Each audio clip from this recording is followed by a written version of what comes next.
Este segmento es presentado por Stellarbet, donde juegan las estrellas. El gobierno de José Antonio Kast confirmó que mantendrá el cronograma original de la ley 40 horas, que reducirá la jornada laboral de 44 a 42 horas semanales a partir del 26 de abril de 2026. La meta final sigue siendo alcanzar las 40 horas en 2028, respetando la gradualidad establecida de su implementación inicial en 2024. Sin embargo, el Ejecutivo anunció ajustes en la aplicación de la norma mediante dictámenes administrativos, enfocándose en otorgar mayor flexibilidad.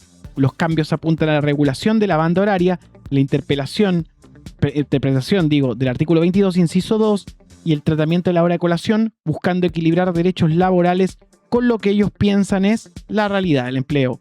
Está con nosotros Camilo Espinosa para entender qué es esto. ¿Qué es esto? Oye, van por las 40 horas. Ya. Eso es. Las van a tocar. Sí, van a ir, sea como sea. Y lo que dicen, al menos lo que adelanta el subsecretario, es que van a presentar a lo menos dictámenes para, dice él, para hacer explotar los elementos que presenta la ley de 40 horas en su máxima expresión. Pero hay que tener mucho ojo. ¿Por qué lo digo? Tú mencionaste, por ejemplo, el tema de la hora de colación. En Chile, la hora de colación ya es, te diría yo, lo suficientemente draconiana para que, como para implementarle aún más cambios. Hoy día, por ejemplo, la hora de colación de partida, según la ley, no es una hora, es al mínimo, o sea, un mínimo de media hora. Dependiendo de la empresa, se da 1 hora, 45 minutos, en fin. Y no se paga. En Chile la hora de colación no se paga, no forma parte de la estructura de trabajo.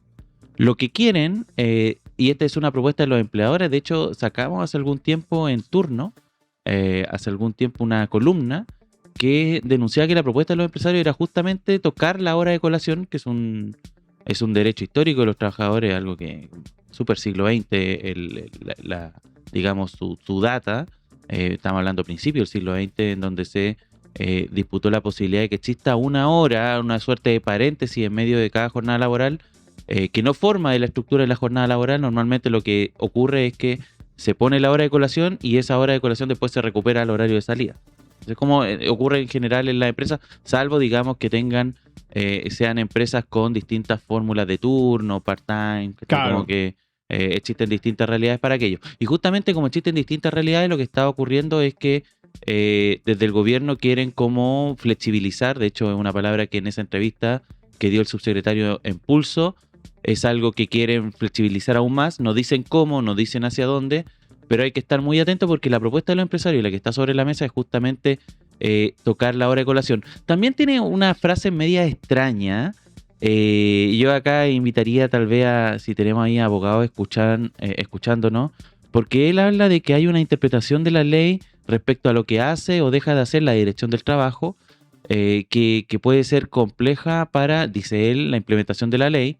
Pero hay que ver qué está diciendo realmente, porque ¿qué significa? ¿Le van a quitar potestades, facultades a la Dirección del Trabajo? Recordemos que la crítica histórica que ha tenido algunos sectores de derecha, no en general, porque no es algo como que uno podría decir que es consenso, pero algunos plantean que la Dirección del Trabajo tiene una dualidad de funciones que son juez y parte del tema. O sea, al mismo tiempo en que ellos acusan o pueden realizar acusaciones o pueden recibir acusaciones de trabajadores, ellos también dictan sentencias. Claro. Pero históricamente la Dirección del Trabajo ha sido una institución que está en función de las necesidades de los trabajadores. Eso es como funciona en base a su defensa.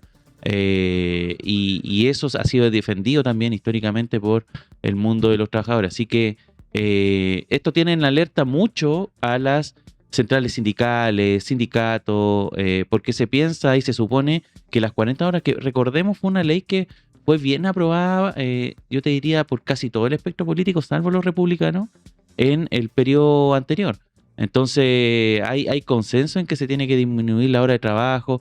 El mismo subsecretario asegura que ahora en abril, porque ahí cambia el sistema, y recordemos que esto es gradual, la jornada laboral debiese bajar a las 42 horas, que es el escalafón previo a ya entrar en un régimen definitivo de las 40 horas laborales.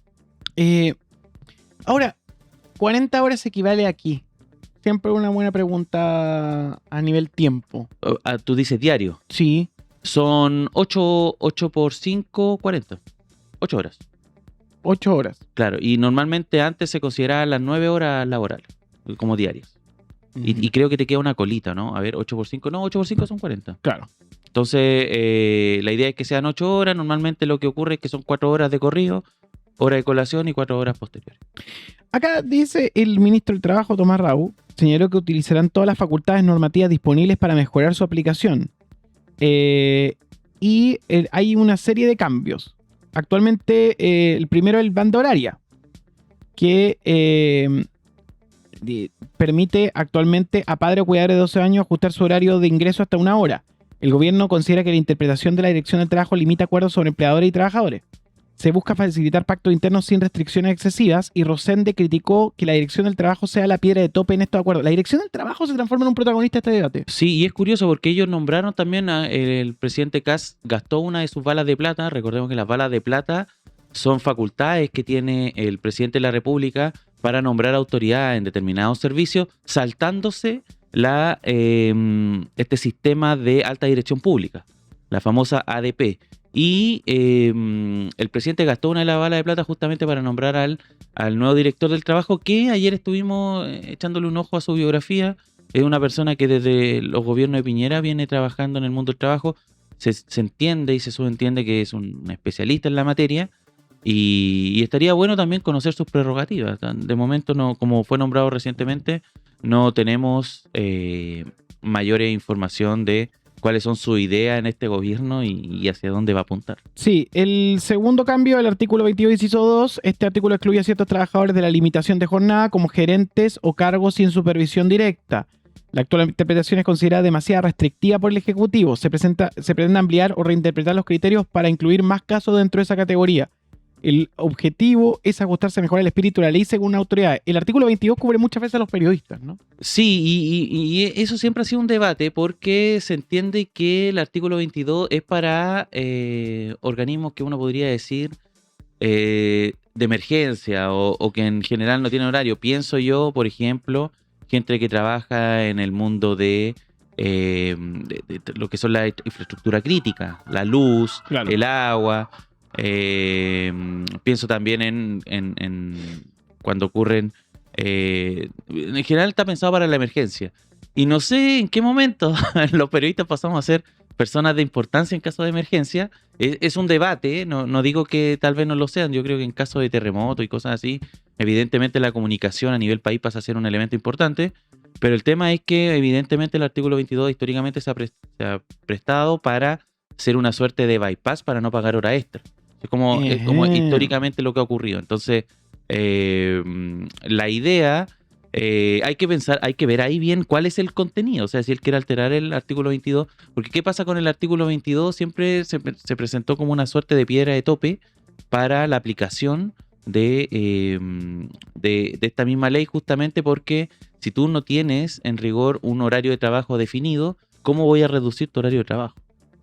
Pero el tema del artículo 22 es que de todas maneras se rige por lo que dice el Código Laboral, que es que una persona no puede superar determinada cantidad de horas laborales más allá de cómo se estructure de acuerdo al artículo 22, de acuerdo al régimen normal, su horario de trabajo. O sea, si él está 8, los 5 días de la semana, se cumplen perfectamente las 40 horas. Ahora, si tú trabajas bajo régimen de artículo 22, si un día tú haces, pongámosle, 10 horas, debieses de todas maneras adaptar tu sistema dentro de la semana para esas 2 horas recuperarlas dentro de la semana. Claro. O sea, si tú trabajaste 10 horas, lo natural es que el día siguiente o dentro de la semana tú trabajes otro día 6 horas. O sea, como que se recupera de esa forma y eso es lo que permite el artículo 22. Hay que ver cómo lo altera el gobierno de Kast justamente esa facultad. El tercer cambio es la hora de colación. Hoy la normativa impide que la reducción de jornada se imputa al tiempo de colación. Esto obliga a disminuir horas al inicio o al final de la jornada laboral. El gobierno evalúa modificar esta interpretación para evitar reducciones mayores a las previstas originalmente. Rosende enfatizó que buscan evitar que la ley genere efectos más allá del espíritu con que fue creada. Justamente lo que te comentaba de la hora de colación, y esto yo creo que es derechamente una trampa que quiere hacer los gremios empresariales en particular, que presentaron esta propuesta durante el debate y la están erigiendo actualmente, es la posibilidad, y es derechamente una trampa, bypassear la reducción de 1 hora de la jornada laboral en la hora de colación. Así funciona, digamos, el cambalache que pretenden, y no, eso es derechamente una trampa, no debiese pasar al menos el filtro de ninguna discusión seria. Ahora, lo problemático, y que también lo dice el subsecretario, es que ellos quieren implementar estos cambios saltándose las posibilidades del Congreso. O sea, no quieren llevar esto a una discusión política, sino que lo quieren llevar más bien a una discusión en el mundo de los dictámenes y cómo reacciona la opinión pública. Mucho ojo también con las 40 horas, porque es la propuesta y la política pública que se implementó en el gobierno anterior más valorada. Dicen que es lo mejor que hay, si hay algo bueno que hizo en general el gobierno de Boric, y eso lo dicen desde personas incluso muy críticas del gobierno anterior, son las 40 horas. Lo admiten, dicen, ese es el principal avance. Y hoy día, o sea, lo que están diciendo las encuestas de opinión al revisar las distintas medidas de CAS, la que tiene mayor cantidad de detractores es justamente las 40 horas.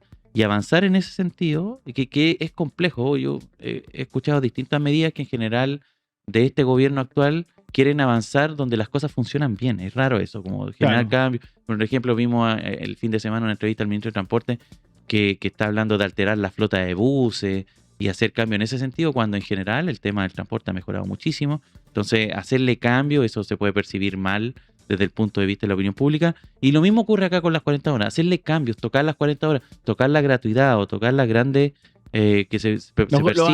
Los avances percibidos, claro, que hayan bienestar. Retroceso en ese sentido puede significar derechamente un error del gobierno actual.